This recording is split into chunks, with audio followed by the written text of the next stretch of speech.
Hello, guys. Micah Jumpy here, and my social revolution was the moratorium to end the war in Vietnam. Okay, so a picture of one of the moratoriums.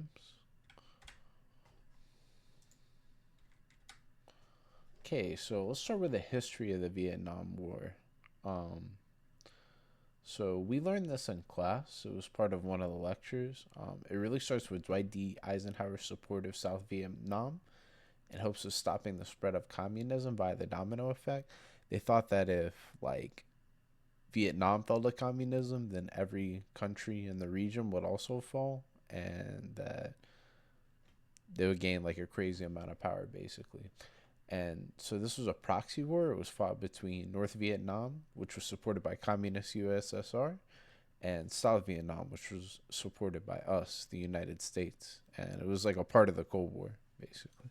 Um, it's fought from 1955 to 1975. The U.S. we enter the conflict in 1965 after the Gulf of Tonkin incident. Pretty crazy story. You should read about that. I don't want to get too far off topic though. And we wind up withdrawing from the war in 1973 with over 50,000 American casualties. I think it was 58,000. And a lot of people just thought this war was unwinnable. Just plain and simple. So we have a history of protests against the Vietnam War. This is prior even to the moratorium. So the moratorium takes place in 1969. Um, Here we have some protests in 1967. There's just widespread dissatisfaction with the state of the Vietnam War.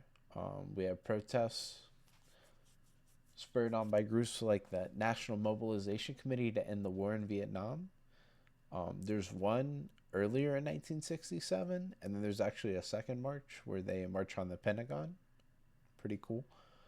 Um, the White House Historical Association calls the Vietnam anti-war movement one of the most pervasive displays of opposition to government policy in modern times. Wow, they just didn't believe anything they were saying. Okay, a little more history of protests. So, in the year 1967, we have a heavyweight boxing legend, Muhammad Ali. He refuses to be drafted in the Vietnam War because he's a Muslim and it's against his religion. Um, because of this, he's convicted of draft dodging. He gets a 3-year ban in boxing. He has to take 4 years off to fight this, to appeal this. Um, Pretty crazy stuff. There's a clip of him talking about it, about why he didn't want to go to Vietnam.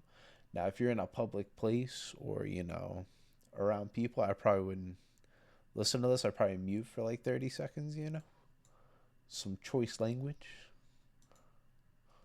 My conscience won't let me go shoot my brother or some darker people or some poor hungry people in the mud for big powerful America and shoot them for what? They never called me nigger.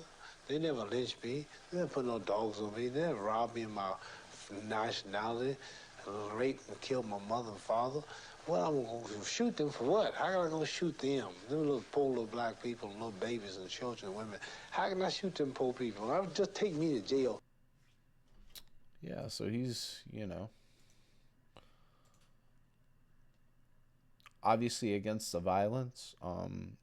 He thinks it's senseless. He doesn't have anything against the people in Vietnam. He doesn't see any reason to go over there. Yeah. And so because of this, there's like a famous New York Times article that a columnist writes, Tom Wicker, where he kind of poses this question, which is, what indeed would happen if only, say, 100,000 young men flat out refused to serve in the armed forces, regardless of their legal position, regardless of the consequences? If the Johnson administration had to prosecute 100,000 Americans in order to maintain its authority, its real power to pursue the Vietnamese War or any other policy would be crippled, if not destroyed. Wow, so he's basically saying, if everyone, like, did what Ali did and just said, no, I don't want to go, I'm not doing this, then, you know, it'd be hard to even have a war. Okay, so organization of the moratorium. We have multiple moratoriums organized. A lot of this is done by the Vietnam Moratorium Committee, which is based in Washington, D.C. Uh, these were across the nation, civil, peaceful protests. They involved millions of Americans, a lot of different groups of people. The first moratorium was on October 15th, 1969, and there was a second one that occurred on November 15th. Uh, Many schools and businesses closed for the day, and protesters donned black armbands as symbols. Not everybody did this, but a lot of people did. So here's a primary account from someone who, it's like an oral interview. In an oral interview conducted by the Becker Medical Library, Dr. David Cornell, a participant in both moratoriums, states, the October rally was ended with a hope that we would have no more need for these moratorium meetings, that peace would be forthcoming, and we could all get back to our careers and work. Unfortunately, now on November 25th, 1969, 6 weeks later, there is no indication that our government has changed its policies. We had another moratorium in November, and we are planning another meeting in December, and I hope again that we won't have to have many more. But as I said then, we will continue to have them until this war is ended. So they're committed, you know. Okay. So what's the significance of the moratorium at the time, of these protests in this era? There's a lot going on in this era. You know, this is post Civil Rights Act. There's still like a lot of racial tension. Yeah. So the movement's attraction of a rich mix of people from differing social backgrounds, including college kids, which is this is where a lot of the protesting was going on. Former veterans, people that were in the Vietnam War or in like the Korean War that came prior, mothers of soldiers who lost their lives, Christian family units, and civil rights activists. They all banded together, and this really highlighted like the solidarity of the American people when it came to this issue. Like no one wanted to be in this war except for the government, pretty much.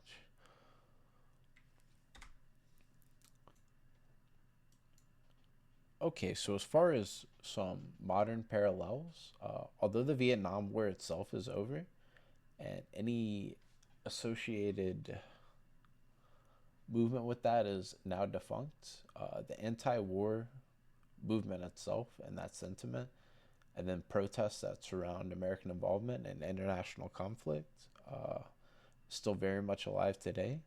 Um, Two of the bigger things I can think of in the last few years that have been debated and protested are the Russo-Ukrainian War, Russia's invasion of Ukraine, and then the Israel-Palestine conflict.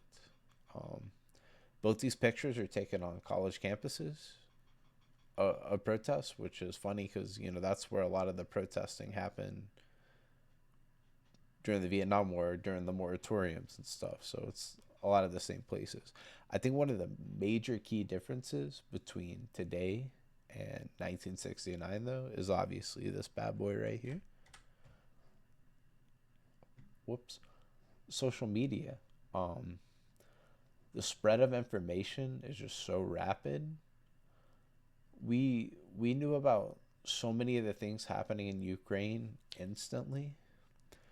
And then it's like, okay, the spread of information is quite rapid, right? But the spread of misinformation is just as rapid. So who knows if what we're seeing is legitimate or propaganda, or it's like kind of hard to tell, you know what I mean? Um, and I think maybe in a time where people, maybe it would have been more active concerning certain issues. I've heard this term before. It's called slacktivism, which is basically people kind of get the dopamine hit out of, oh, you know, I like this post supporting Israel or Palestine. Most people probably wouldn't support Israel, you know what I mean? I like this post supporting Palestine. Like I did it. Like it's over. Like we won. You know what I mean?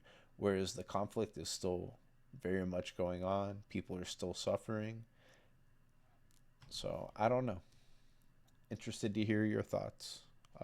That's my presentation.